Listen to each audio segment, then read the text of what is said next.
Bonjour, je m'appelle Daniel Desmartins. Donc ici on est dans le Gâtinais, en Bourgogne. Alors c'est une exploitation de 110 hectares en grande culture, donc qui était classiquement en colza, blé, orge et où ont été introduits des cultures de printemps, type tournesol et maïs. Au départ, j'étais plutôt sur des techniques culturales simplifiées et progressivement, j'ai vu des vidéos sur l'agroécologie, sur le semi-direct qui m'ont poussé à aller vers cette agriculture. Donc ça consiste à moins travailler le sol, avoir un sol toujours couvert. Donc on plante soit des cultures qu'on va récolter, soit des cultures qu'on va détruire pour nourrir le sol.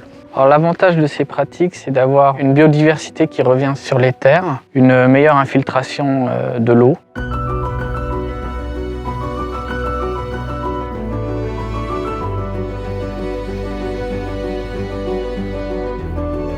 Nous sommes ici sur une ferme pilote du projet Pachamama.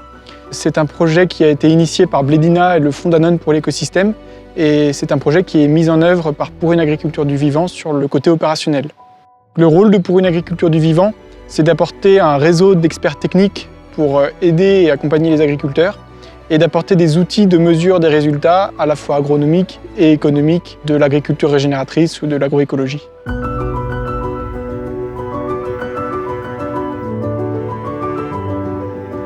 Pour définir l'essai qui va être mis en place, nous commençons par mesurer un indice de régénération, qui est un outil de mesure des résultats agroécologiques sur l'exploitation.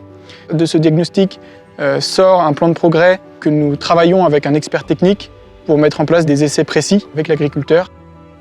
Ici, l'enjeu sur l'exploitation, c'est de maîtriser les adventices. Donc, nous sommes ici sur la mise en place d'un essai qui est un apport de kiésérite qui apporte du magnésium au sol. C'est une toute nouvelle approche du désherbage, puisqu'on ne cherche pas à détruire l'adventice, mais on cherche à créer un milieu défavorable qui va réduire la pression de l'adventice.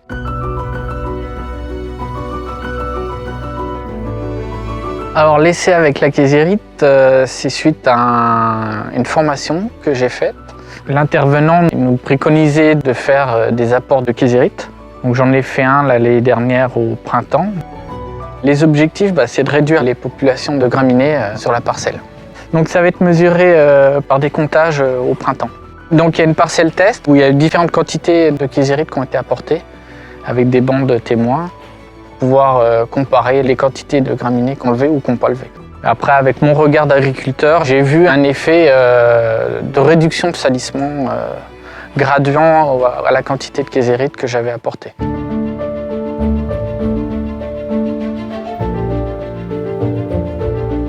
Bonjour, je suis Fabrice Salin, j'ai 37 ans. Je suis agriculteur à Saint-Aubin-Châteauneuf sur la commune du Val-d'Ocre. Je me suis installé en 2008.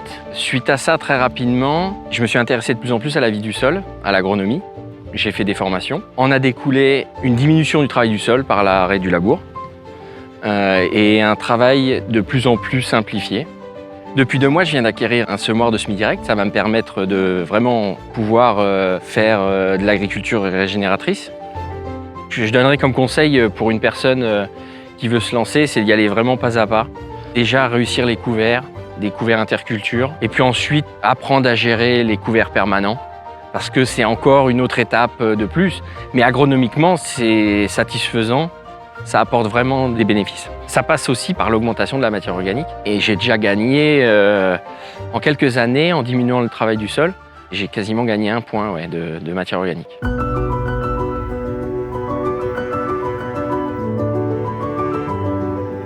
On est en train de faire un test bêche.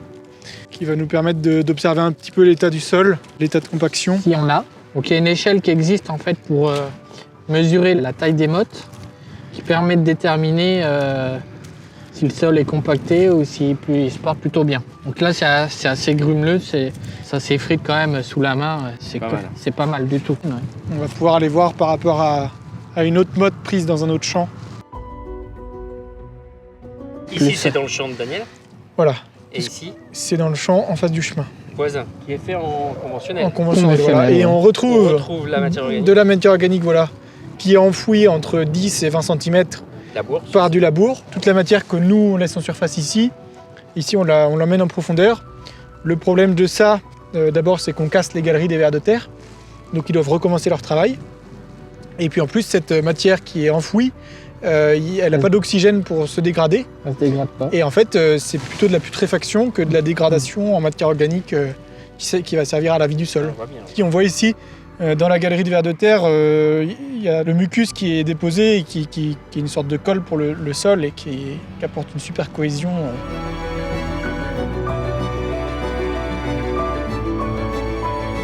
La question des sols est pour moi essentielle. C'est de rendre un sol, pourquoi pas meilleur que je l'ai obtenu. Je pense qu'on rentre dans une phase climatique qui va être compliquée et de rentrer dans ces techniques-là rend les sols et les exploitations plus résilientes au climat et aux problèmes climatiques qu'on va avoir.